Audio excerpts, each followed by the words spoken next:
ओंकार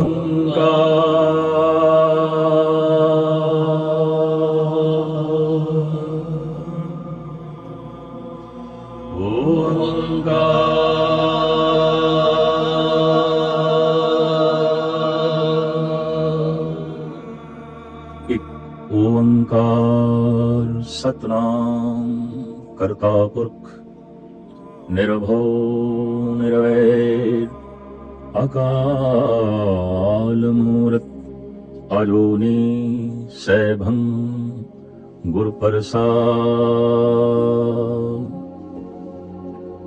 मनुख बौद्धक प्राणी है। थोड़ा जिहा भी दिमागी तल ते जीण वाला मनुख इस प्रश्न तो बच नहीं सकता कि जगत की है, मैं की हाँ, आए किथों हाँ, इस वक्त किथे हाँ और साडा अंत की है, किधरे विश्राम भी है कि नहीं। जितना अधिक कोई बौद्धिक तल ते जीण वाला मनुख होवेगा उतनी अधिक रूप विच उसके अंदर ये प्रश्न बार बार पैदा होवेगा, हर वक्त पैदा होवेगा, किथों उपजे कह रहे कहे माए समाए, आए किथों और ये जो कुछ सब कुछ आया है की है, टिके हुए किथे हैं और इसका अंत की है, पहुंचना किथे है। धन गुरु नानक देव जी महाराज कहते ने सब कुछ चल रहा है, दिन रव चले निस सस चले, तार का लख पलोए, मुकाम ओही एक है नानका सच बगोए। एक टिकिया हुआ है, निहचल है, बाकी सब कुछ चंचल है, चल रहा है, चल रहा है। चंचल दे अर्थ चल रहा है, चल रहा है, चल रहा है, चलायमान।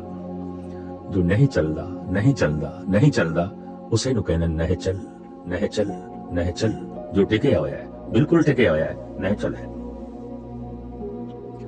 उस निहचल तो इस चंचलता ने जन्म लिया है, उस निहचलता तो ये चलायमान जगत आया है और चलायमान जगत दा अंत निहचल ही है, ठिकाना निहचल ही है, मुकाम ओही एक है नानका सच बगोए। उस निहचल तो इस चलायमान इस चंचल जगत दी यात्रा किवें आरंभ हुई, ये चलना किवें शुरू होया, कदों शुरू होया। इसकी जो रूपरेखा 500 साल पहले धन गुरु नानक देव जी महाराज ने जो चितरी, अज दी साइंस निकट आ गई है, सहमत हो रही है, कबूल कर रही है, प्रवान कर रही है। कहते सन कि विज्ञान जैसे जैसे उन्नति करेगा ज्ञान खत्म हो जाएगा, धर्म खत्म हो जाएगा, और इस तो उल्ट गल हो रही है। साइंस जैसे जैसे उन्नत हो रही है धर्म की तरफ आ रही है, प्रभु की तरफ आ रही है, ज्ञान की तरफ आ रही है। चंद दहाके पहले कहे गए ए वाक कि विज्ञान जिस दिन चरम सीमा ते पहुंचेगा भगवान की होंद नहीं रहेगी। साइंस जिस दिन शिखरता को छुएगी धर्म तितर बितर हो जाएगा, और हालात इस तो बिल्कुल उल्ट हो गए। साइंस ने जैसे चरम सीमा शुरू किया है छूना, वैसे धर्म को कबूल करना आरंभ कर दिता है। 500 साल पहले जो धन गुरु नानक देव जी महाराज के कंठ तो ब्रह्मंड की सिरजना बारे जिस विचार का जन्म होया सी, अज उस विचार के पड़ोस विच आ गई है साइंस। अज उस विचार के कोल आण बैठी है वक्त की साइंस, वक्त का विज्ञान, वक्त के साइंटिस्ट। धन गुरु नानक देव जी महाराज कहते ने अरबद नरबद धुंधुकारा, अनंत समय तक जिसनों नापिया नहीं जा सकता, क्योंकि समय नूं नापण दा ढंग है दिन ते रात। दिन रात है ही नहीं सी, दिन रात दा आवागमन होंदा है सूरज करके, सूरज ही नहीं सी। एक स्याह एक घोर तारीकी छाई हुई सी अनंत काल तक, जिसनों अंदाजन अज दे 4 युगां लईए तो महाराज कहते 36 युग वरते होबारे, ताड़ी लाई सिरजनहारे। लखां साल तक ਅੰਧੇਰਾ ਹੀ ਅੰਧੇਰਾ ਸੀ, ਅੰਧਕਾਰ ਹੀ ਅੰਧਕਾਰ ਸੀ। ਇੱਕ ਦਿਨ ਕਹਿਣ ਦੀ ਭਾਸ਼ਾ ਵਿੱਚ ਕਵਾਂਗੇ ਇੱਕ ਦਿਨ ਜਦ ਕਿ ਦਿਨ ਨਹੀਂ ਸੀ, ਕਹਿਣ ਨੂੰ ਕਵਾਂਗੇ ਇੱਕ ਸਮੇਂ ਜਦ ਕਿ ਸਮਾਂ ਨਹੀਂ ਸੀ। ਪਰ ਭਾਸ਼ਾ ਦੀ ਆਪਣੀ ਮਜਬੂਰੀ ਹੈ, ਕਹਿਣ ਦੀ ਆਪਣੀ ਮਜਬੂਰੀ ਹੈ। ਕਹਿਣ ਵਾਸਤੇ ਐਸਾ ਕਹਿਣਾ ਹੀ ਪੈਂਦਾ ਹੈ। ਇੱਕ ਦਿਨ, ਇੱਕ ਸਮੇਂ, ਇੱਕ ਵਕਤ ਐਸਾ ਹੋਇਆ, ਉਸੇ ਹੀ ਅੰਧਕਾਰ ਦੇ ਵਿੱਚ ਇੱਕ ਧਮਾਕਾ ਹੋਇਆ।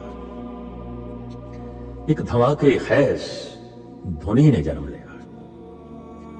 ਉਹ ਧੁਨੀ ਕੀ ਸੀ? ਗੁਰੂ ਨਾਨਕ ਕਹਿੰਦੇ ਨੇ ਉਹ ਧੁਨ ਓੰਕਾਰ ਸੀ, ਔਰ ਉਸ ਦਾ ਉਚਾਰਨ ਇਸ ਤਰ੍ਹਾਂ ਸੀ।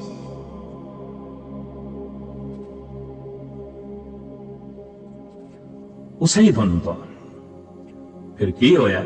ਅਰਬਦ ਨਰਬਦ ਧੁੰਧੁਕਾਰਾ, ਧਰਨ ਨਾ ਗਗਨਾ ਹੁਕਮ ਅਪਾਰਾ, ਨਾ ਦਿਨ ਰਹਿ ਚੰਦ ਨਾ ਸੂਰਜ, ਸੁਨਨੇ ਸੁਨ ਰਹਾ ਇਹਦਾ। ਦਿਨ ਤੇ ਰਾਤ ਨਹੀਂ ਸੀ, ਸੂਰਜ ਤੇ ਚੰਦਰਮਾ ਨਹੀਂ ਸੀ, ਜ਼ਮੀਨ ਤੇ ਆਸਮਾਨ ਨਹੀਂ ਸੀ, ਅੰਧੇਰਾ ਹੀ ਅੰਧੇਰਾ ਸੀ। ਧਮਾਕਾ ਹੋਇਆ ਓੰਕਾਰ ਨਾਮਕ ਧੁਨੀ ਦਾ। ਉਸੇ ਇੱਕ ਧੁਨ ਤੋਂ, ਉਸੇ ਇੱਕ ਕਵਾਉ ਤੋਂ ਕੀਤਾ ਪਸਾਓ, ਏਕੋ ਕਵਾਓ ਤਿਸਤੇ ਹੋਏ ਲੱਖ ਦਰਿਆਓ। ਲੱਖਾਂ ਸੂਰਜਾਂ ਦੇ ਦਰਿਆ ਚੱਲਦੇ, ਅਨੰਤ ਸੂਰਜਾਂ ਦਾ ਪਸਾਰਾ ਚੱਲਦੇ। ਇਤਨਾ ਚਾਨਣਾ ਹੋਇਆ, ਇਤਨਾ ਪ੍ਰਕਾਸ਼ ਹੋਇਆ। ਇੱਕ ਸੂਰਜ ਦੀ ਕਥਾ ਹੀ ਮਹਾਨ ਹੈ, ਇੱਕ ਸੂਰਜ ਦਾ ਪ੍ਰਕਾਸ਼ ਹੀ ਮਹਾਨ ਹੈ। ਅਰਬਾਂ ਖਰਬਾਂ ਸੂਰਜ, ਔਰ ਉਹਨਾਂ ਸੂਰਜਾਂ ਤੋਂ ਪੈਦਾ ਹੋ ਰਹੇ ਹੋਰ ਸੂਰਜ, ਉਹਨਾਂ ਦੇ ਟੁਕੜੇ ਇਧਰ ਉਧਰ ਬਿਖਰਦੇ ਗਏ। ਜੈਸੇ ਕਿ ਅੱਜ ਵਿਗਿਆਨ ਕਹਿ ਰਿਹਾ ਹੈ ਇਹ ਧਰਤੀ ਗ੍ਰਹਿ ਹੈ, ਸੂਰਜ ਦਾ ਉਸ ਦਾ ਟੁਕੜਾ ਹੈ। ਅਨੰਤ ਗ੍ਰਹਿ ਹੈ, ਚਾਰੋਂ ਪਾਸੇ ਫੈਲੇ, ਕਿਉਂਕਿ ਅਨੰਤ ਸੂਰਜ। ਗੁਰੂ ਅਰਜਨ ਦੇਵ ਜੀ ਮਹਾਰਾਜ ਕਹਿੰਦੇ ਨੇ ਕਈ ਕੋਟ ਸਸੀਰ ਸੂਰ ਨਖੱਤਰ। ਧੰਨ ਗੁਰੂ ਗੋਬਿੰਦ ਸਿੰਘ ਜੀ ਮਹਾਰਾਜ ਦਾ ਮਹਾਵਾਕ, ਅਕਾਲ ਪੁਰਖ ਕੀ ਦੇਹ ਨੇ ਕੋਟਕ ਵਿਸ਼ਨ ਮਹੇਸ਼, ਕੋਟ ਇੰਦਰ ਬ੍ਰਹਮਾ ਕੇ ਥੇ ਰਵ ਸਸ ਕੋਟ ਜਲੇਸ। ਇਹ ਜਿਹੜੇ ਟੁਕੜੇ ਨੇ ਇਹ ਤੇ ਸ਼ੋਲੇ ਸਨ, ਇਹ ਤੇ ਅਗ ਸੀ। ਪ੍ਰਕਾਸ਼ ਤੋਂ ਆਏ ਮਹਾਨ ਪ੍ਰਕਾਸ਼ ਨਹੀਂ ਇਹ ਟੁਕੜੇ। ਇਹ ਜੈਸੇ ਟੁੱਟੇ ਗੈਸ ਫੈਲ ਗਈ, ਧੁੰਦ ਫੈਲ ਗਈ ਚਾरों पासे। समा पाके ये गैस ठंडी हुई, ये धुंध ठंडी हुई, और ये बनी पानी। पानी बनती गई, पानी बनती गई। बहुत सारी धुंध सी, बहुत फैली हुई सी। पानी विस्तार से फैलता गया, फैलता गया, जो अज दे रूप में कह लीजिए महासागर। 3 हिस्से पानी है, 1 हिस्सा जमीन है। पातशाह कहते ने साचे ते पवना भया, पवने ते जल होए, जल ते त्रिभुवन साजिया, घट घट जोत सम होए। इस तरह चारों पासे पानी ही पानी। भावे जमीन अजे पूरी ठंडी ते नहीं हुई सी, गरमाश सी, अजे भी धरती दे थल्ले लावे चल रहे ने, बेशुमार जगह ते सागर दे थल्ले भी लावे चल रहे ने। पूर्ण तौर ते अजे भी ये शांत नहीं हुई। आखिर इसे ही पानी विच पहला जीवन विकसित होया। ठीक कहने ने साडे सनातनी ऋषि कि पहला अवतार मच्छ है, कच्छ है, मछलियां, कछुए। ये जीवन आल में वजूद दे आया, और सहजे सहजे ये जीवन विकसित होता गया। जिसने विकास की चरम सीमा नूं छोया वो पानी तो बाहर निकलिया, और सहजे सहजे खुशकी विच जमीन विच रहण दी उसकी आदत बनती गई। यही जीवन पक्षी बने, यही जीवन पशु बने। जैसे ध्वनि तो, धमाके तो, आवाज तो अनंत सूरज, और सूरजा तो अनंत टुकड़े पृथ्वी है, और गैस ठंडी होके पानी बनी। ये सहजे सहजे प्राकृतिक विकास चल रहा है। इसे पानी विच विकसित जीवन बनया, जिन्हों मच्छ कच्छ आखिया। ये विकास करते गए, और इन्होंने जमीन देते खुशकी विच रहने दी एक दिन जांच आ गई, और ये पक्षी बने, ये पशु बने। पशुओं का विकास होता रहा, पंछियों का विकास होता रहा। पंछियों ने जिस विकास की शिखरता नूं छोया है उसनूं कहंदे ने हंस, मोर, और पशुओं ने जिस ਵਿਕਾਸ ਦੀ ਚਰਮ ਸੀਮਾ ਨੂੰ ਛੋਇਆ ਹੈ, ਉਹਨੂੰ ਕਹਿੰਦੇ ਨੇ ਗਊ, ਹਾਥੀ, ਘੋੜਾ ਇਤਿਆਦਿ। ਮਨੁੱਖ ਦੇ ਪ੍ਰਾਣਾਂ ਵਿੱਚ ਔਰ ਉਹਦੀ ਚੇਤਨਾ ਵਿੱਚ ਇੱਕ ਸਤਿਕਾਰ ਭਰਿਆ ਹੋਇਆ ਹੈ। ਜਿਸ ਨੇ ਚਰਮ ਸੀਮਾ ਨੂੰ ਛੋਇਆ ਹੈ, ਉਹਨੂੰ ਸਜਦਾ ਕਰੀਏ। ਜਿਹਨੇ ਚਰਮ ਸੀਮਾ ਨੂੰ ਛੋਇਆ ਹੈ, ਉਹਨੂੰ ਨਮਸਕਾਰ ਕਰੀਏ। ਧਰਮ ਮੰਦਰਾਂ ਦੀ ਰੌਣਕ ਬਣੇ ਮੋਰ, ਹੰਸ, ਕਿਉਂਕਿ ਵਿਕਾਸ ਦੀ ਸਿਖਰਤਾ ਹੈ। ਸਜਦੇ, ਨਮਸਕਾਰ, ਥਾਂ ਥਾਂ ਤੇ ਡੰਡੌਤ ਦੇ ਮੁਜੱਸਮੀਆਂ ਬਣੀਆਂ ਇਹ ਗਊਆਂ, ਇਹ ਹਾਥੀ। ਸਾਰਾ ਬੌਧ ਜਗਤ ਹਾਥੀ ਨੂੰ ਸਜਦਾ ਕਰਦਾ ਹੈ। ਸਾਰਾ ਹਿੰਦੂ ਜਗਤ ਗਊ ਨੂੰ ਮਾਤਾ ਕਹਿੰਦਾ ਹੈ, ਸਜਦਾ ਕਹਿੰਦਾ ਹੈ। ਵਿਕਾਸ ਹੈ, ਜੀਵਨ ਦੇ ਵਿਕਾਸ ਨੂੰ ਸਜਦਾ ਕੀਤਾ ਜਾ ਰਿਹਾ ਹੈ। ਜੀਵਨ ਦੇ ਵਿਕਾਸ ਨੂੰ ਮੱਥਾ ਟੇਕਿਆ ਜਾ ਰਿਹਾ ਹੈ। ਇਹ ਵਿਕਸਿਤ ਜੀਵਨ ਹੈ। ਇਸੇ ਤਰੀਕੇ ਨਾਲ ਧਰਤੀ ਜੋ ਸਖਤ ਠੋਸ ਸੀ, ਪੱਥਰ ਸੀ, ਕੋਮਲ ਹੁੰਦੀ ਗਈ, ਰੇਤ ਬਣਦੀ ਗਈ, ਮਿੱਟੀ ਬਣਦੀ ਗਈ। ਔਰ ਇਹਨਾਂ ਪੱਥਰਾਂ ਦੇ ਚੋਂ ਕੁਝ ਚਮਕਦੇ ਪੱਥਰ ਸਦੀਆਂ ਤੱਕ ਗਰਮਾਸ਼ ਵਿੱਚ ਰਹਿਣ ਤੋਂ ਬਾਅਦ ਪ੍ਰਗਟ ਹੋਏ, ਜਿਨ੍ਹਾਂ ਨੂੰ ਹੀਰੇ ਆਖਿਆ ਗਿਆ, ਪੰਨੇ ਆਖਿਆ ਗਿਆ, ਨੀਲਮ ਆਖਿਆ ਗਿਆ। ਧਰਤੀ ਦੀ ਗਰਮਾਸ਼ ਕਰਕੇ पत्थर ते कुछ कोयले बन गए, पत्थरी कोयला, और उसे गरमाश करके पत्थर उसका रस निचोड़िया गया। उस गर्मी पिघल दे गए ये पत्थर भी, और पिघल के बने हीरे, नीलम, पन्ने। चूंकि विकास की शिखरता है पत्थर दी, तो नीलम भी धर्म मंदिरां दी रौनक बने। सब तो वड्डा नीलम महात्मा बुद्ध दी मूर्ति है, थाईलैंड बैंकॉक दे मंदिर दे स्थापन है। और भारत दे सब तो वड्डा नीलम एक मोर है, जो दरबार साहब श्री अमृतसर विच विराजमान है। पत्थरां नूं धर्म मंदिरां विच रखिया गया, क्योंकि पत्थरां दा विकास रूप है। हीरे, लाल, जवाहर, पन्ने, नीलम, पुखराज, जवाहर, ये ते विकास की शिखरता है। मनुख ने इस तरह के पत्थरां नूं या ते ताज दे जड़ के अपने सिर ते रखिया, या मंदिरां विच रख के उन्हां दी पूजा की, उन्होंने सजदा किया।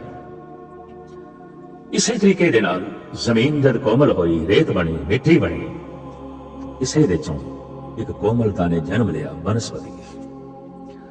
वनस्पति का विकसित रूप है फुल, ते फुल्लां दा सब तो विकसित स्वरूप है कमल, गुलाब। वनस्पति विकसित होंदी रही, दरख्तां दे चों वनस्पति का विकसित स्वरूप है चंदन।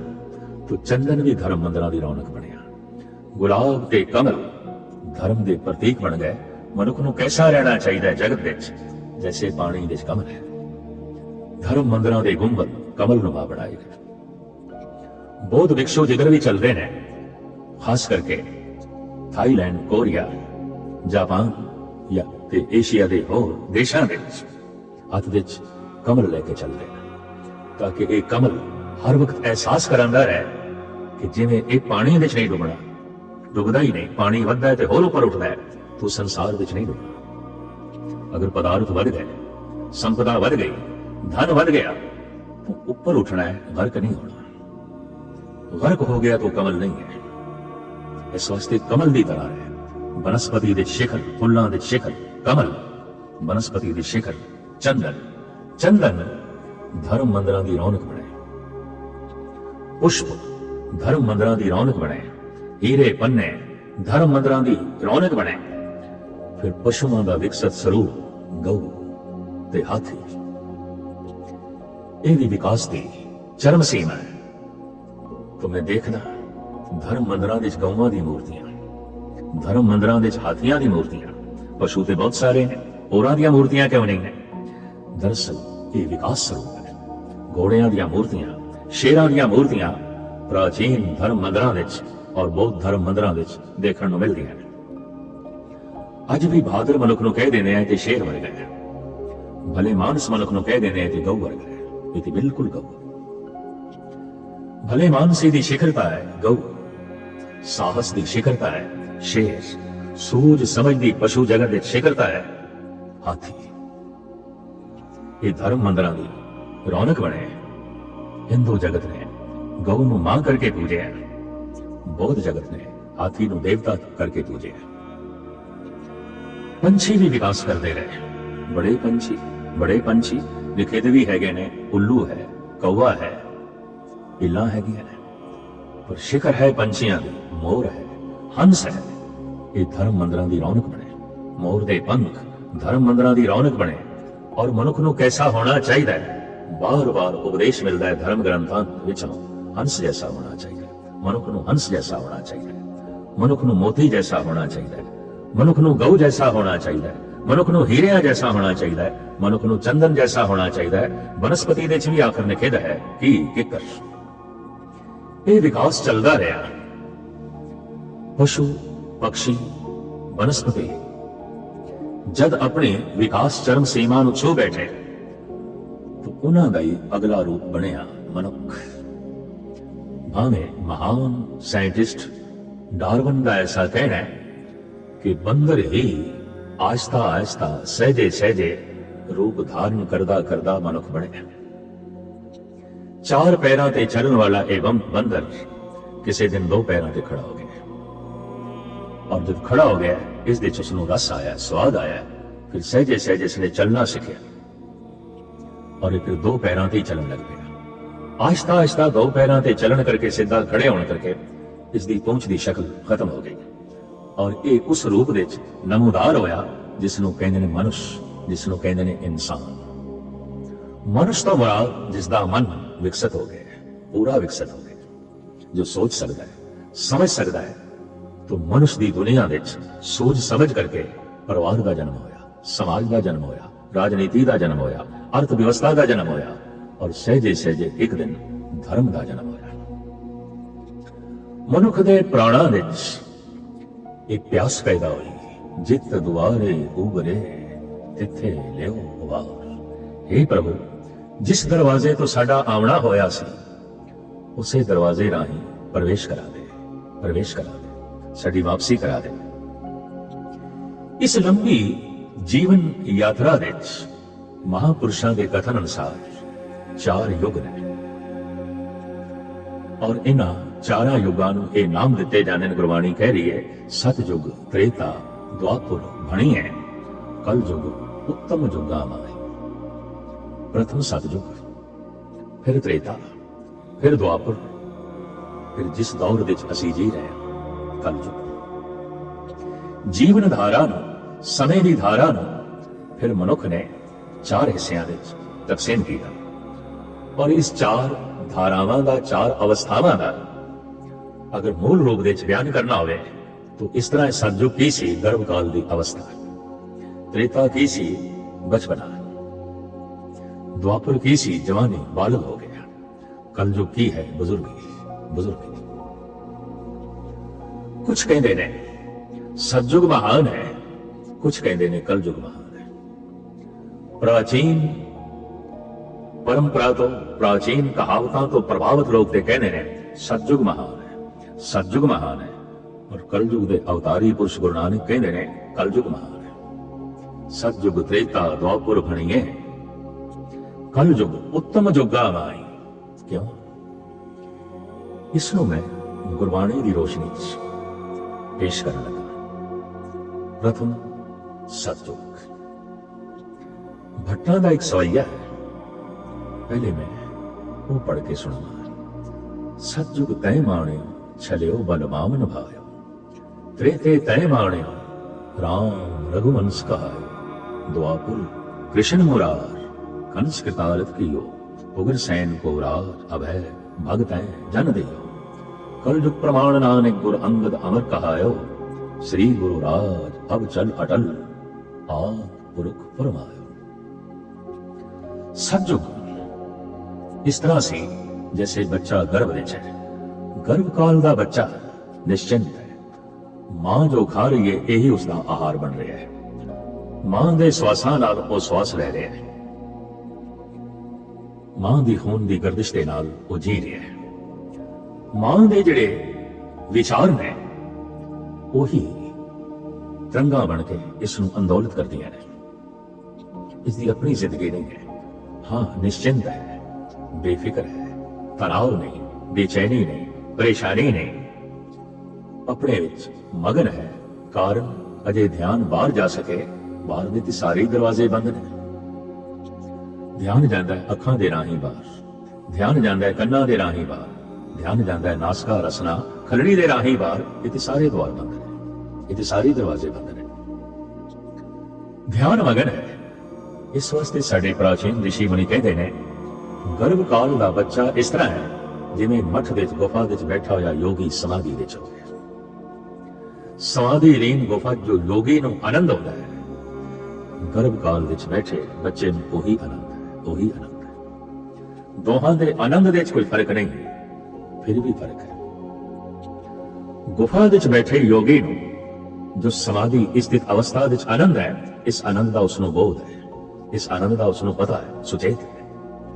पर गर्भ काल दी अवस्था विच जो आनंद है, इस बच्चे नूं बोध नहीं है, अचेत है, ना समझ है। ये इस तरह है 5-10 कीमती कोहनूर हीरे जौहरी दे हत्थ च ने, पर 5-10 कोहनूर हीरे बड़े सुंदर हीरे एक मासूम 3 साल दे बच्चे दे हत्थ च ने। जौहरी दे हत्थ दे च हीरा हीरा है, इस मासूम बच्चे दे हत्थ दे च हीरा पत्थर है। कुछ नहीं, कुछ नहीं। बंदर दे गल दे च मोतियां दी माला पत्थरां दी माला है। भावें हीरा ते हीरा है, पर जौहरी दे सामने महान है, एक बच्चे दे सामने तुच्छ है। योगी कोल जो ओ आनंद है महान है, महान है। गर्भ काल दे वो जो बच्चे को आनंद है महान होंदे आया भी तुच्छ है, क्योंकि उसकी उसको समझ नहीं है, वो सुचेत नहीं है। पर आनंद दे च ओ जी तेरे है। शायद ये जो बचपना याद आंदा है, ये जो बुछेकड़ याद आंदा है, प्राणां दे च संस्कारां दे च किधरे वो आनंद दियां दुनिया मौजूद है, उस आनंद दी रूपरेखा मौजूद है। तो सतयुग दी बैरूनी व्याख्या यह है कि आम मनुखता इंज सी जैसे गर्भ काल का बच्चा निश्चिंत सी प्रकृति पालना कर रही सी, दरख्तां दे फल खा के गुजारा कर लेंदा सी, कच्चा पशुआं दा मांस खा के उपजीविका चला लेंदा सी, पशुआं दी खल नाल अपना तन ढक लेंदा सी, बोड़ दी छाल नाल अपना तन ढक लेंदा सी, पहाड़ां दी कंदरां नूं इसने अपना घर बनाया होया सी, दरख्तां दी छां नूं ही ये महल ते माड़ियां बना के रह रहा सी। जीवन निश्चिंत सी, बेफिक्र सी, लेकिन फिर भी कह सकते हैं महान नहीं सी, महान नहीं सी। इस हालत दे ते महान के बेफिक्र सी, निश्चिंत सी, लेकिन इस हालत तुच्छ है। इस बेफिक्री दा, इस निश्चिंतता दा इसनूं कोई बोध नहीं सी।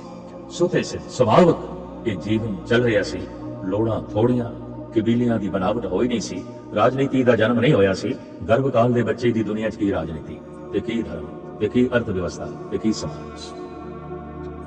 सतयुग दे समाजिक जिंदगी नहीं सी, आर्थिक जिंदगी नहीं सी, राजनैतिक जिंदगी नहीं सी, धार्मिक जिंदगी नहीं सी। हाँ, धर्म का जो परम आनंद है वो सुते से दुष्कोल सी, वो बेफिक्र सी, वो निश्चिंत सी, वो बेपरवाह सी, मस्त होकर सौंदा सी, वो अरोग सी, उन्होंने कोई रोग जो है नहीं सन। कारण कल दी फिक्र ही नहीं सी, अज ही पूर्ति हो जाती सी। दरख्तां दे फल तोड़े, पशु बहुतात दे मौजूद सन, उहदी उपजीविका चल रही सी। कबीलियां दी जिम्मेवारी नहीं, परिवार की कोई जिम्मेवारी नहीं, निश्चिंत होकर जी रहा सी। पर यह निश्चिंत जीवन इस तरह है जिवें पशु निश्चिंत होकर जीवते पे ने।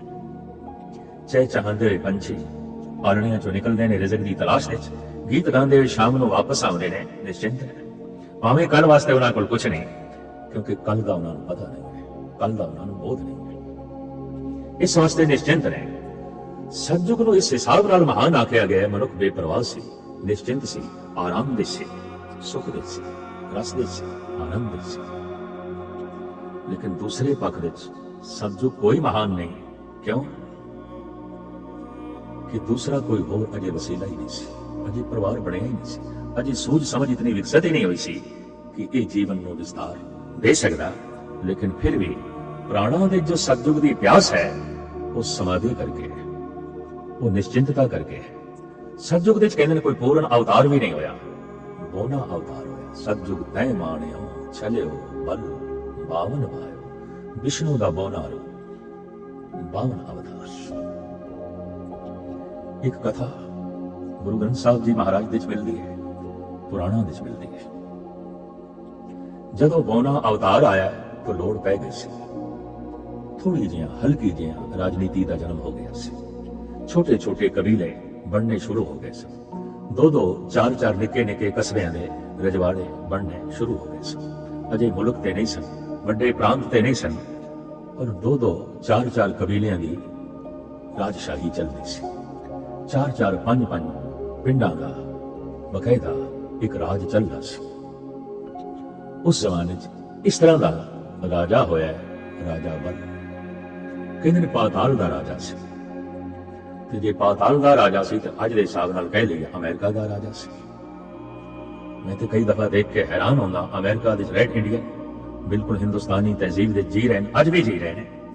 तो कहना पैंदा शायद राजा बल इत्थों ही आहिस्ता आहिस्ता उस जगह ते पहुंचे है जिसनों पाताल कहते हैं, अमेरिका कहते हैं। बल दे द्वार ते पहुंचे ने विष्णु एबोना अवतार भिक्षा मंगते हैं। महात्मा शुक्र जो राजे बल का राजगुरु है, कहते ने इसनों भिक्षा ना देना और भिक्षा देने का संकल्प भी ना करना। क्यों?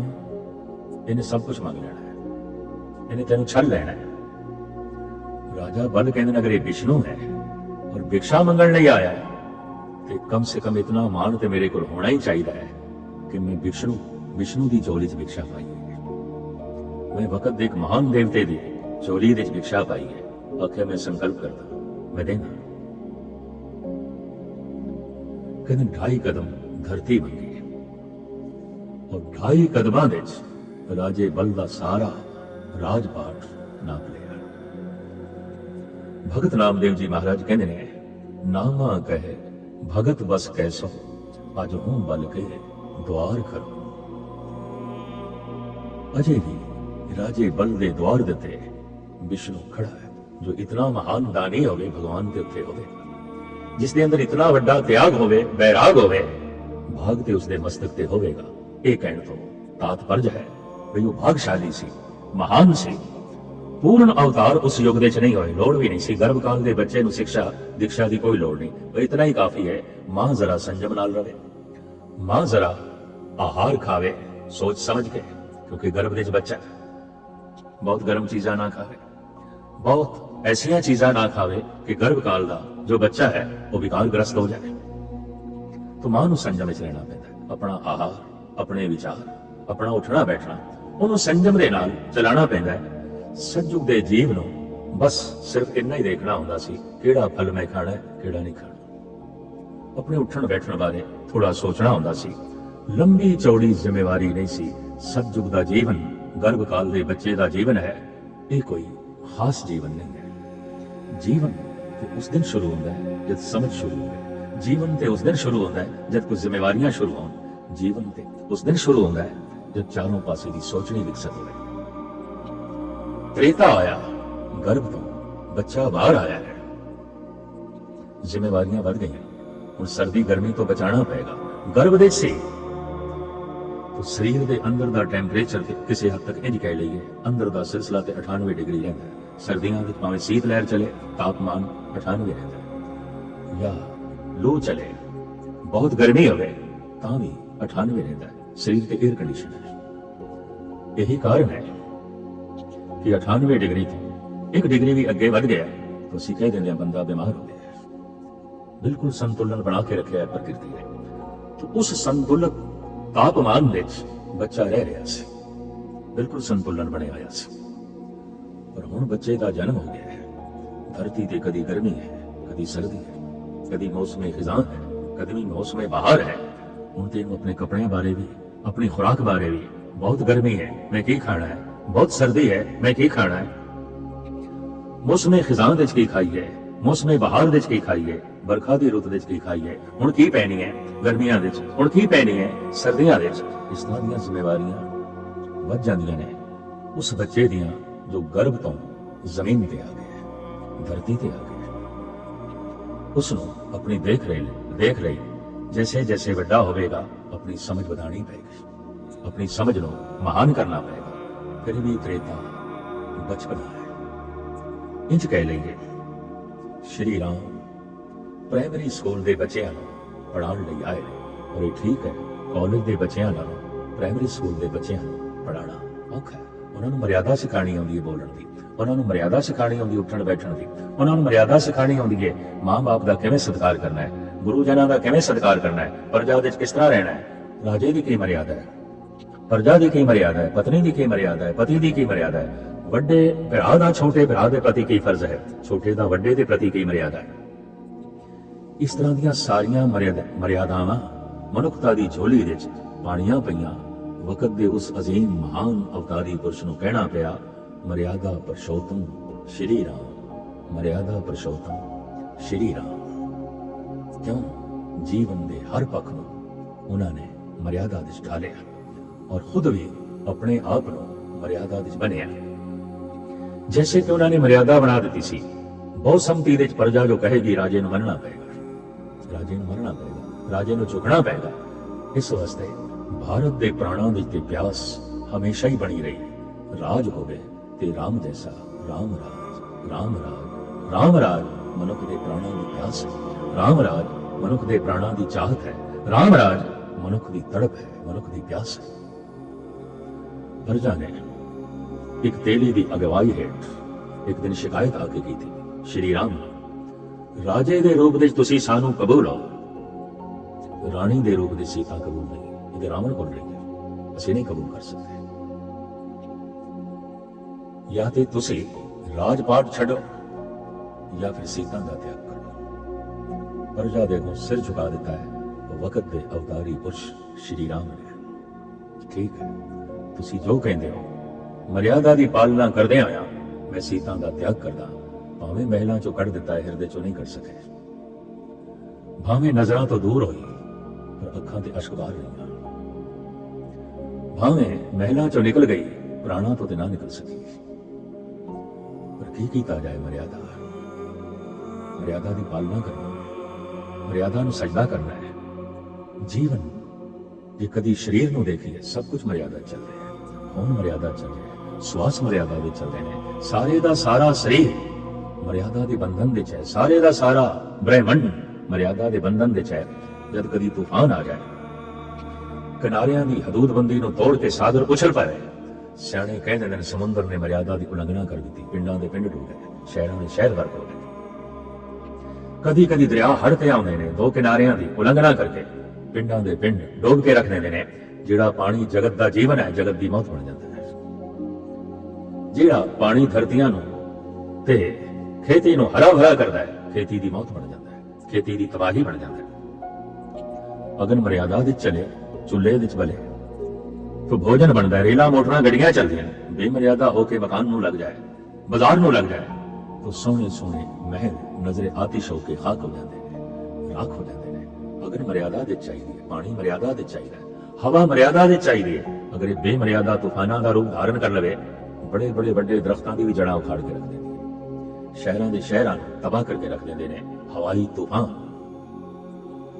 सब कुछ मर्यादा दे होवे, ये असीं प्रकृति तो सीख सकते हैं। जिथे जिथे किधरे पवन बेमर्यादा होंदी है, पानी बेमर्यादा होंदा है, अग्नि बेमर्यादा हो जाती है, तबाहियां जन्म लैंदियां। जे तत्तां दे बेमर्यादा होण नाल इतनी तबाही पैदा होंदी है ते मनुख दे बेमर्यादा होण नाल कितना भयंकर नुकसान होवेगा, कितनी भयंकर तबाही होवेगी। इस वास्ते मनुख नूं मर्यादा देनी बड़ी लाजमी सी, बड़ी लाजमी सी। हवा नूं, पवन नूं, पानी नूं मर्यादा दित्ती परमात्मा ने, पर कदी कदी प्राकृतिक नियम की उलंघना करते हुए ये तत्त बेमर्यादा हो जाते हैं। जीवन नूं, उस वक्त दे जीवन नूं मर्यादा दिती मर्यादा पुरुषोत्तम श्री राम ने। लेकिन मनुख आखिर स्वतंत्र प्राणी है, किधरे किधरे बेमर्यादा हो जाता है, मर्यादा की उलंघना कर देता है, मर्यादा दियां धजियां उड़ा के रख देता है। फिर भी अपने समय विच इस मनुखता दे बच्चे जो वाकई बच्चा सी, त्रेता बचपना सी, पढ़ाउण विच, सिखाउण विच, मर्यादा विच रखण विच घोर साधना है। वक्त दे उस अवतारी पुरुष श्री राम ने जन्म तो लैके आखिर समान तक आपकी सारी जिंदगी मर्यादा विच बजी हुई है, ढली हुई है। राम दा संदेश, राम दा उपदेश, मर्यादा मर्यादा मर्यादा। आखिर एक दिन बच्चा जवान होता है। बच्चा जो कपड़े पहनता सी ये हुण जवान दे शरीर ते फिट नहीं आउंदे। कोई मां, कोई पिता ये आखे बेटा जब तू 5 साल दा सी ਇਹ ਸੂਟ ਪਹਿਨਦਾ ਸੀ, ਅੱਜ ਕਿਉਂ ਨਹੀਂ ਪਹਿਨਦਾ? ਉਹ ਕਹਿ ਸਕਦਾ ਮਾਂ ਹੁਣ ਮੈਂ 25 ਸਾਲ ਦਾ ਹੋ ਗਿਆ, ਜਵਾਨ ਹੋ ਗਿਆ, ਇਹ ਕੱਪੜੇ ਮੇਰੇ ਸਰੀਰ ਤੇ ਫਿੱਟ ਨਹੀਂ ਹੁੰਦੇ। ਪਰ ਮਾਂ ਜ਼ਿੱਦ ਕਰੇ ਤੂੰ ਪਹਿਨਦਾ ਹੁੰਦਾ ਸੀ, ਠੀਕ ਹੈ ਮੈਂ ਪਹਿਨਦਾ ਹੁੰਦਾ ਸੀ, ਮੈਂ ਪਹਿਨਦਾ ਹੁੰਦਾ ਸੀ। ਅੱਜ ਮੇਰਾ ਸਰੀਰ ਤੇ ਇਹ ਕੱਪੜੇ ਇੱਕ ਦੂਜੇ ਦੇ ਅਨੁਕੂਲ ਨਹੀਂ ਹੈ। ਇਹ ਕੱਪੜੇ ਮੇਰੇ ਤਨ ਤੇ ਨਹੀਂ ਆਉਂਦੇ, ਮੇਰਾ ਤਨ ਇਹਨਾਂ ਕੱਪੜਿਆਂ 'ਚ ਨਹੀਂ ਆਉਂਦਾ। ਤ੍ਰੇਤੇ ਯੁੱਗ ਦੀਆਂ ਬਣਾਈਆਂ ਹੋਈਆਂ ਮਰਿਆਦਾਵਾਂ ਬੱਚੇ ਨੂੰ ਸਿਖਾਉਣ ਵਾਲੀ ਸਿੱਖਿਆ ਦੀਕਸ਼ਾ ਜਵਾਨੀ ਵਿੱਚ ਕੰਮ ਨਹੀਂ ਆਉਂਦੀ। ਜਵਾਨ ਪੁਰਸ਼ ਦੀ ਜ਼ਿੰਦਗੀ ਕੁਛ ਹੋਰ ਹੁੰਦੀ ਹੈ। तो द्वापर ਦੇ ਮਹਾਨ ਅਵਤਾਰੀ ਪੁਰਸ਼ ਆਏ ਔਰ ਉਹਨਾਂ ਦੇ ਨਾਲ ਜੋ ਲਕਬ ਜੁੜਿਆ ਹੈ, ਮਰਿਆਦਾ ਪੁਰਸ਼ੋਤਮ ਨਹੀਂ, ਲੀਲਾ ਪੁਰਸ਼ੋਤਮ ਸ੍ਰੀ ਕ੍ਰਿਸ਼ਨ। ਜੀਵਨ ਵਿੱਚ ਕਿਧਰੇ ਵੀ ਮਰਿਆਦਾ ਨਹੀਂ ਦਿਖਾਈ ਦਿੰਦੀ। ਸੁਭਦਰਾ ਹਰਨ ਹੈ, ਨਹਾ ਰਹੀਆਂ ਇਸਤਰੀਆਂ ਦੇ ਕੱਪੜੇ ਆਪ ਚੁੱਕ ਕੇ ਲੈ ਜਾਂਦੇ ਨੇ। ਕਿਧਰੇ ਛਲ ਨਾਲ ਦੁਰਯੋਧਨ ਨੂੰ ਮਾਰਨ ਦੀ ਸਿੱਖਿਆ ਦੀਕਸ਼ਾ ਦੇਣੀ ਹੈ। ਕਿਧਰੇ ਯੁਧਿਸ਼ਠਰ ਨੂੰ ਕਹਿਣਾ ਹੈ, ਕਹਿ ਦੇ ਅਸਵਥਾਮਾ ਮਰ ਗਿਆ। ਆਖਿਰ ਲੋਹੇ ਨੂੰ ਫੁੱਲ ਨਾਲ ਨਹੀਂ ਕੱਟਿਆ ਜਾ ਸਕਦਾ, ਲੋਹੇ ਨਾਲ ਹੀ ਕੱਟਿਆ ਜਾ ਸਕਦਾ ਹੈ। ਸ੍ਰੀ ਕ੍ਰਿਸ਼ਨ ਦੀ ਇਹ ਸਿੱਖਿਆ ਦੀਕਸ਼ਾ ਜੇ ਕਹੀਏ ਨਹੀਂ ਅਸੀਂ ਤੇ ਫੁੱਲ ਹਾਂ, ਤੇ ਜੇ ਫੁੱਲ ਹਾਂ ਤੇ ਲੋਹੇ ਨੂੰ ਫੁੱਲ ਨਾਲ ਕਟਾਂਗੇ, ਮਰਿਆਦਾ ਕੱਟੀ ਜਾਏਗੀ। ਫੁੱਲ ਚੀਰ ਹੋ ਜਾਏਗਾ, ਲੋਹਾ ਨਹੀਂ ਕੱਟੇਗਾ, ਲੋਹੇ ਦਾ ਕੁਝ ਵੀ ਨਹੀਂ ਹੋਵੇਗਾ। ਵਕਤ ਦੀ ਆਵਾਜ਼ ਨੂੰ ਪਹਿਚਾਣਿਆ ਉਸ ਵਕਤ ਦੇ ਮਹਾਨ ਅਵਤਾਰੀ ਪੁਰਸ਼ ਸ੍ਰੀ ਕ੍ਰਿਸ਼ਨ ਨੇ। ਸਮਾਂ ਮਨੁੱਖਤਾ ਜਵਾਨ ਹੋ ਚੁੱਕੀ ਹੈ, ਪ੍ਰੌੜ ਹੋ ਚੁੱਕੀ ਹੈ। ਜਵਾਨੀ ਦੀਆਂ ਹੋਰ ਲੋੜਾਂ ਹੁੰਦੀਆਂ ਨੇ, ਉਸ ਦੀਆਂ ਹੋਰ ਉਮੰਗਾਂ ਹੁੰਦੀਆਂ ਨੇ। ਤਾਂ ਆਪਨੇ ਕਿਹਾ ਇਸ ਜੀਵਨ ਨੂੰ ਇਸ ਤਰ੍ਹਾਂ ਲੈਣਾ ਹੈ ਜੈਸੇ ਇੱਕ ਲੀਲਾ, ਜੈਸੇ ਇੱਕ ਖੇਲ। ਖੇਲ ਕਿਸ ਨੂੰ ਕਹਿੰਦੇ ਨੇ? ਖੇਲ ਉਹ ਹੈ ਜਿਸ ਦੇ ਚ ਹਾਰ ਦਾ ਕੋਈ ਨੁਕਸਾਨ ਨਾ ਹੋਵੇ, ਜਿੱਤ ਦੀ ਕੋਈ ਖੁਸ਼ੀ ਨਾ ਹੋਵੇ। ਹਾਰ ਗਏ तो सोग ना होवे, जित गए ते कोई खुशी ना होवे। खेल ਉਹ ਹੈ ਜਿਸ ਵਿੱਚ ਜਿੱਤ ਦਾ ਨਫਾ ਨਾ ਹੋਵੇ ਔਰ ਹਾਰ ਦਾ ਨੁਕਸਾਨ ਨਾ ਹੋਵੇ। ਅੱਜ ਜਿਨ੍ਹਾਂ ਖੇਲਾਂ ਨੂੰ ਖੇਲ ਕਹਿੰਦੇ ਨੇ, ਇਹ ਖੇਲ ਨਹੀਂ ਹੈ, ਇਹ ਖੇਲ ਨਹੀਂ ਹੈ। ਅੱਜ ਤੇ ਕਹਿ ਦਿੱਤਾ ਜਾਂਦਾ ਹੈ ਜਾਪਾਨ ਹਾਰ ਗਿਆ, ਚੀਨ ਜਿੱਤ ਗਿਆ, ਚੀਨ ਹਾਰ ਗਿਆ, ਹਿੰਦੁਸਤਾਨ ਜਿੱਤ ਗਿਆ, ਹਿੰਦੁਸਤਾਨ ਹਾਰ ਗਿਆ, ਪਾਕਿਸਤਾਨ ਜਿੱਤ ਗਿਆ, ਪਾਕਿਸਤਾਨ ਹਾਰ ਗਿਆ, ਈਰਾਨ ਜਿੱਤ ਗਿਆ। हैरानगी होंदी है खेल हो रहे हैं कि जंग हो रही है। ਜਿਹੜੀ ਟੀਮ ਜਿੱਤ ਜਾਏ ਉਹ ਨੱਚਦੀ ਹੋਈ ਆਉਂਦੀ ਹੈ, ਜਿਹੜੀ ਟੀਮ ਹਾਰ ਜਾਏ ਉਹ ਰੋਂਦੀ ਹੋਈ ਆਉਂਦੀ ਹੈ। ਜਿਸ ਵਿੱਚ ਹਾਰ ਦਾ ਨੁਕਸਾਨ ਹੈ, ਹਾਰ ਦੇ ਹੰਝੂ ਨੇ, ਔਰ ਜਿਸ ਵਿੱਚ ਜਿੱਤ ਦੀਆਂ ਖੁਸ਼ੀਆਂ ਨੇ, ਉਹਦੇ ਧੰਦਾ ਹੈ, ਉਹਦੇ ਵਪਾਰ ਹੈ। ਜਿਸ ਵਿੱਚ ਜਿੱਤ ਦੀ ਖੁਸ਼ੀ ਹੈ ਔਰ ਹਾਰ ਦਾ ਰੰਜ ਹੈ, ਇਹ ਤੇ ਜੰਗ ਹੈ। ਇਹਨੂੰ ਖੇਲ ਕੌਣ ਕਹੇਗਾ? ਖੇਲ ਖੇਲਦੇ ਨੇ ਮਾਸੂਮ ਬੱਚੇ, ਖੇਲ ਖੇਲਦਾ ਹੈ ਪ੍ਰਮਾਤਮਾ। ਜਾਂ ਇੰਜ ਕਹਿ ਲੋ, ਖੇਡਣਾ ਆਇਆ ਹੈ ਇੱਕ ਪਰਮਾਤਮਾ ਨੂੰ, ਖੇਡਣਾ ਆਇਆ ਹੈ ਬੱਚਿਆਂ ਨੂੰ। ਸ਼ਾਇਦ ਇਸ ਆਧਾਰ ਤੇ ਸਾਡੇ ਦੇਸ਼ ਵਿੱਚ ਕਹਿੰਦੇ ਨੇ ਬੱਚੇ ਤੇ ਪਰਮਾਤਮਾ ਜੈਸੇ ਨੇ, ਬੱਚੇ ਤੇ ਈਸ਼ਵਰ ਜੈਸੇ ਨੇ। ਮਹਾਨ ਸਾਹਿਤਕਾਰ ਵਕਤ ਦਾ ਇੱਕ ਦਾਰਸ਼ਨਿਕ ਬਰਨਾਰਡ ਸ਼ਾਹ ਕਿਹਾ ਕਰਦਾ ਸੀ, ਜਿਸ ਨੂੰ ਫੁੱਲ ਨਹੀਂ ਚੰਗੇ ਲੱਗਦੇ, ਜਿਸ ਨੂੰ ਬੱਚੇ ਨਹੀਂ ਚੰਗੇ ਲੱਗਦੇ, ਉਹ ਮਨੁੱਖ ਨਹੀਂ ਹੋਵੇਗਾ, ਧਰਤੀ ਦਾ ਬੋਝ ਇੱਕ ਪੱਥਰ ਹੋਵੇਗਾ, ਭਾਰ ਹੋਵੇਗਾ, ਉਹ ਜ਼ਮੀਨ ਦਾ ਭਾਰ ਹੈ। ਬੱਚੇ ਤੇ ਚੰਗੇ ਲੱਗਣੇ ਚਾਹੀਦੇ ਨੇ, ਖੁਦਾ ਜੈਸੇ ਨੇ। ਫੁੱਲ ਤੇ ਚੰਗੇ ਲੱਗਣੇ ਚਾਹੀਦੇ ਨੇ, ਕੋਮਲ ਨੇ, ਸੁਗੰਧਿਤ ਨੇ। ਮਨੁੱਖ ਨੂੰ ਕੈਸਾ ਹੋਣਾ ਚਾਹੀਦਾ ਹੈ? ਫੁੱਲਾਂ ਜੈਸਾ। ਮਨੁੱਖ ਨੂੰ ਕੈਸਾ ਹੋਣਾ ਚਾਹੀਦਾ ਹੈ? ਬੱਚਿਆਂ ਜੈਸਾ। ਔਰ ਕਿਧਰੇ ਲੋਹੇ ਦੀ ਤਲਵਾਰ ਗਰਦਨ ਕੱਟਣ ਨੂੰ ਆਵੇ ਤੇ ਫੁੱਲ ਅੱਗੇ ਕਰੀਏ, ਨਹੀਂ, ਫੁੱਲ ਤਲਵਾਰ ਨੂੰ ਨਹੀਂ ਕੱਟ ਸਕੇਗਾ, ਤਲਵਾਰ ਦੀ ਰੱਖਿਆ ਨਹੀਂ ਕਰ ਸਕੇਗਾ। ਉੱਥੇ ਲੋਹੇ ਨੂੰ ਕੱਟਣ ਵਾਸਤੇ ਲੋਹਾ ਹੱਥ ਵਿੱਚ ਲੈਣਾ ਪਏਗਾ। ਇਸ ਵਾਸਤੇ ਵਿਦਵਾਨਾਂ ਨੇ ਸ੍ਰੀ ਕ੍ਰਿਸ਼ਨ ਨੂੰ ਮਰਿਆਦਾ ਪੁਰਸ਼ੋਤਮ ਨਹੀਂ ਆਖਿਆ, ਲੀਲਾ ਪੁਰਸ਼ੋਤਮ ਆਖਿਆ। ਖੇਲ, ਜ਼ਿੰਦਗੀ ਨੂੰ ਖੇਲ ਦੀ ਤਰ੍ਹਾਂ ਲਓ, ਤਮਾਸ਼ੇ ਦੀ ਤਰ੍ਹਾਂ ਲਓ। ਜਿੱਤ ਦਾ ਕੋਈ ਬਹੁਤ ਵੱਡਾ ਹਰਖ ਨਾ ਹੋਵੇ ਔਰ ਹਾਰ ਦਾ ਕੋਈ ਬਹੁਤ ਵੱਡਾ ਸੋਗ ਨਾ ਹੋਵੇ। ਬੱਚੇ ਦਰਿਆ ਦੇ ਕੰਢੇ ਰੇਤ ਦੇ ਮਹਿਲ ਖੜੇ ਕਰ ਲੈਣ, ਖੇਲ ਦੇਖੇ, ਬੜੀ ਮਿਹਨਤ ਨਾਲ ਮਹਿਲ ਬਣਾ ਰਹੇ ਨੇ, ਬੜੀ ਲਗਨ ਨਾਲ ਬਣਾ ਰਹੇ ਨੇ, ਬੜੀ ਸਾਧਨਾ ਨਾਲ ਬਣਾ ਰਹੇ ਨੇ, ਬੜੀ ਇਕਾਗਰਤਾ ਨਾਲ ਬਣਾ ਰਹੇ ਨੇ, ਬੜੀ ਖੁਸ਼ੀ ਨਾਲ ਬਣਾ ਰਹੇ ਨੇ। ਸ਼ਾਮਾਂ ਪੈ ਗਈਆਂ, ਘਰ ਦੀ ਯਾਦ ਆ ਗਈ, ਖੁਸ਼ੀ ਨਾਲ ਮਹਿਲ ਬਣਾਏ ਸਨ, ਖੁਸ਼ੀ ਨਾਲ ਤੋੜ ਰਹੇ ਨੇ। ਹੱਸਦਿਆਂ ਮਹਿਲ ਬਣਾਏ ਸਨ, ਹੱਸਦਿਆਂ ਤੋੜ ਰਹੇ ਨੇ। ਬੜੀ ਇਕਾਗਰਤਾ ਨਾਲ ਬਣਾਏ ਸਨ, ਇਕਾਗਰਤਾ ਦੇ ਨਾਲ ਤੋੜ ਰਹੇ ਨੇ। ਕਿਉਂ? ਬਣਾਉਣਾ ਇੱਕ ਖੇਲ ਸੀ, ਮਿਟਾਉਣਾ ਵੀ ਖੇਲ ਹੈ। ਪਰਮਾਤਮਾ ਖੇਲ ਖੇਲਦਾ ਹੈ, ਜਗਤ ਦਾ ਬਣਾਉਣਾ ਉਸ ਦਾ ਖੇਲ ਹੈ, ਜਗਤ ਨੂੰ ਮਿਟਾਉਣਾ ਉਸ ਦਾ ਖੇਲ ਹੈ, ਹੋਰ ਕੋਈ ਪ੍ਰਯੋਜਨ ਨਹੀਂ। अगर प्रयोजन है तो परमात्मा पूर्ण नहीं, अधूरा है। जगत ਨੂੰ ਬਣਾ ਕੇ ਪੂਰਾ ਹੋਵੇਗਾ ਨਹੀਂ। ਜਗਤ ਨੂੰ ਬਣਾਉਣਾ ਉਹਦਾ ਕੋਈ ਸਵਾਰਥ ਨਹੀਂ ਹੈ। ਜਗਤ ਨੂੰ ਬਣਾਉਣਾ ਉਹਦਾ ਕੋਈ ਲਾਭ ਨਹੀਂ ਹੈ।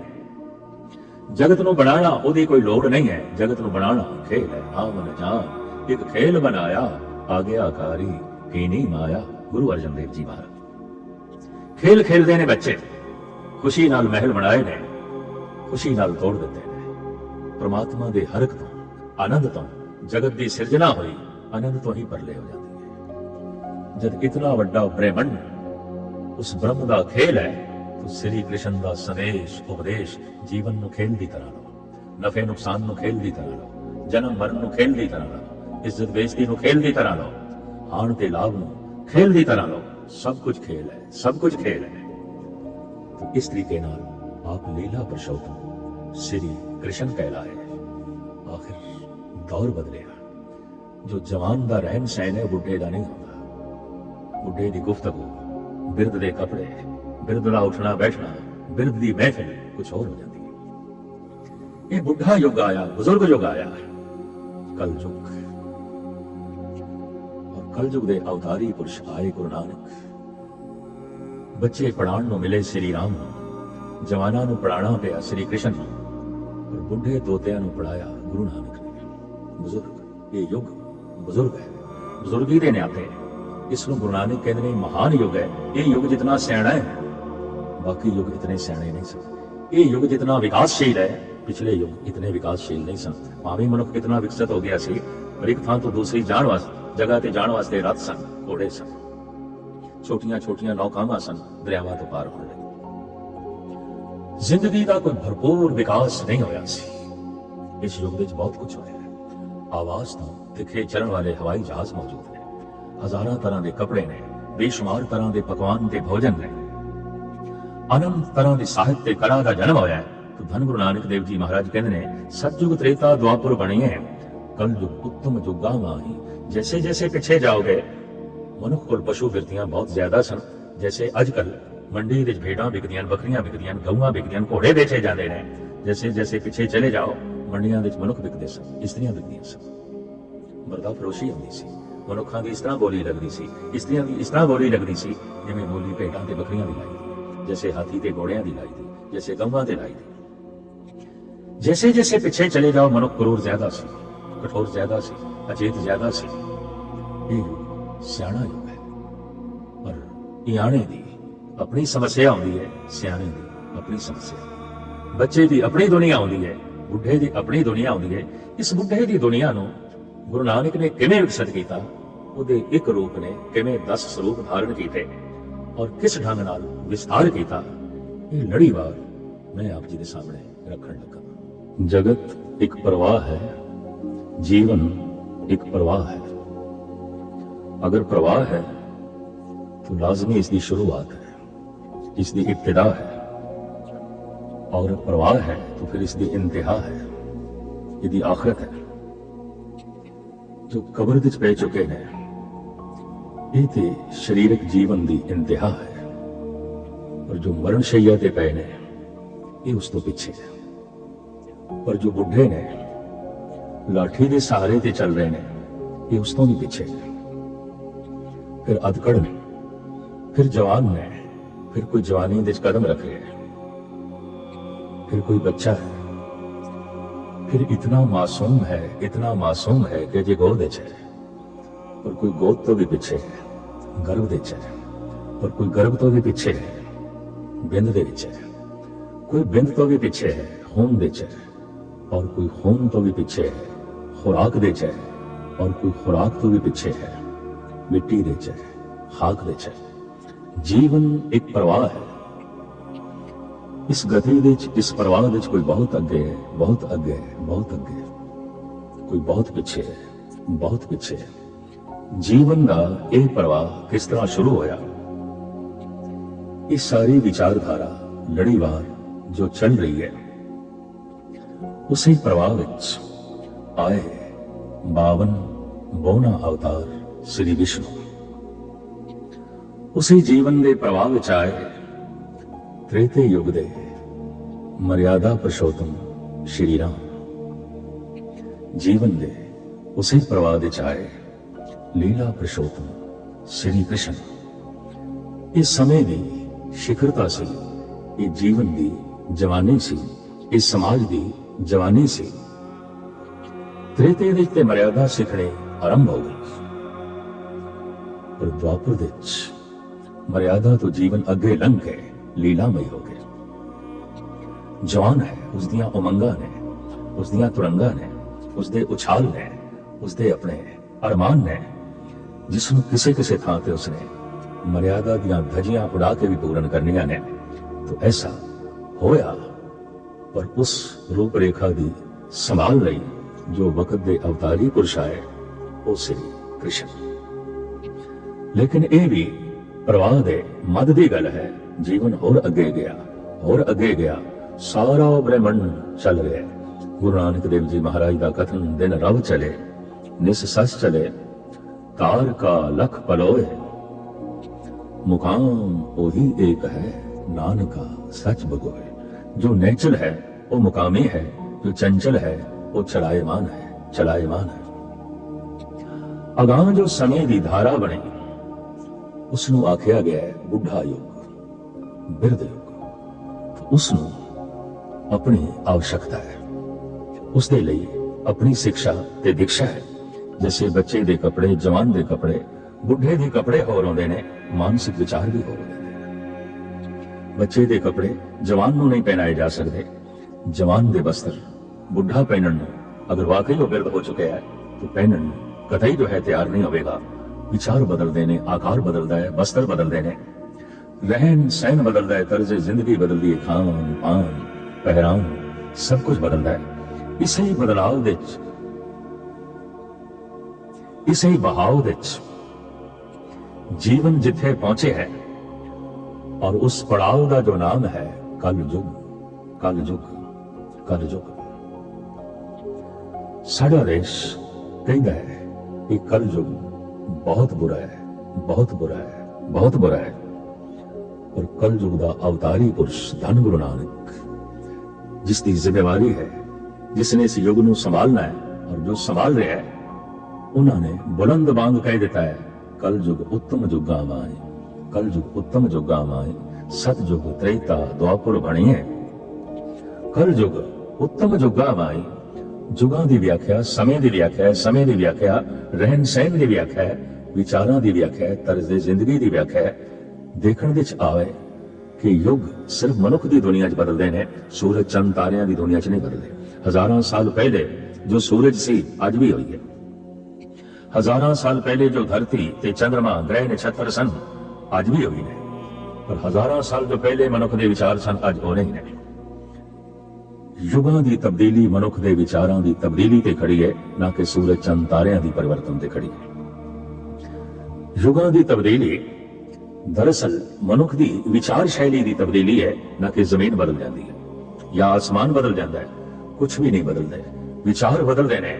ਬਸ ਮਨੁੱਖੀ ਦੁਨੀਆ ਦਾ ਸਾਰਾ ਸੰਸਾਰ ਬਦਲ ਜਾਂਦਾ ਹੈ। ਇਸੇ ਨੂੰ ਕਹਿੰਦੇ ਨੇ ਯੁੱਗ ਬਦਲ ਗਿਆ, ਯੁੱਗ ਬਦਲ ਗਿਆ, ਯੁੱਗ ਬਦਲ ਗਿਆ। ਬਾਕੀ ਤੇ ਕੁਝ ਵੀ ਨਹੀਂ ਬਦਲਦਾ। ਮਨੁੱਖ ਵੀ ਹੋਈ, ਪੰਜ ਤੱਤ ਵੀ ਹੋਈ, ਸੂਰਜ ਚੰਦ ਤਾਰੇ ਵੀ ਹੋਏ, ਪਰ ਮਨੁੱਖ ਦੇ ਉਹ ਵਿਚਾਰ ਨਹੀਂ ਜੋ ਹਜ਼ਾਰਾਂ ਲੱਖਾਂ ਕਰੋੜਾਂ ਸਾਲ ਪਹਿਲੇ ਸਨ। ਯੁੱਗ ਪਸ਼ੂਆਂ ਦੀ ਦੁਨੀਆ 'ਚ ਨਹੀਂ ਬਦਲਦੇ, ਪੰਛੀਆਂ ਦੀ ਦੁਨੀਆ 'ਚ ਨਹੀਂ ਬਦਲਦੇ, ਕੀੜੇ ਮਕੌੜਿਆਂ ਦੀ ਦੁਨੀਆ 'ਚ ਨਹੀਂ ਬਦਲਦੇ, ਜੜ ਦੀ ਦੁਨੀਆ 'ਚ ਨਹੀਂ ਬਦਲਦੇ, ਸੂਰਜ ਚੰਦ ਤਾਰਿਆਂ ਦੀ ਦੁਨੀਆ 'ਚ ਯੁੱਗ ਨਹੀਂ ਬਦਲਦੇ। ਯੁੱਗ ਬਦਲਦੇ ਨੇ ਕੇਵਲ ਮਨੁੱਖ ਦੀ ਦੁਨੀਆ 'ਚ, ਮਨੁੱਖ ਦੀ ਦੁਨੀਆ 'ਚ, ਮਨੁੱਖ ਦੀ ਦੁਨੀਆ